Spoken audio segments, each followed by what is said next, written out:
Read. How bad is the corruption now? Very bad. What makes you say that? Look at what happened sa Bicol. 200 inosenteng Pilipino patay dahil ninakaw yung flood control funds. Hindi katanggap-tanggap yun. Hindi katanggap-tanggap yun, Karen. Dapat yun nakapagpasko kagaya nating dalawa, kagaya ng maraming Pilipino kasama pamilya, patay. O paano gagawin natin doon? Sorry? Hindi sila nag-sorry. Patay yun dahil ninakaw. Yung flood control funds, nasaan yung 5,500 flood control programs? Yan ang dapat natin pinag-uusapan. Yan ang dapat iniimbestigahan, hindi yung kung ano-ano.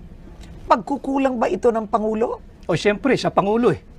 Siya Pangulo eh. At sa kanyang termino, magdadalawang taon pa lamang, ay 500 billion pesos na ang sinabing nagasta sa flood control programs. Nasaan? Nasaan? Yung sa Bicol na nalubog, bilyong-bilyong piso yun. Bakit nalubog? Okay. Ngayon, hindi lang yun ang issue.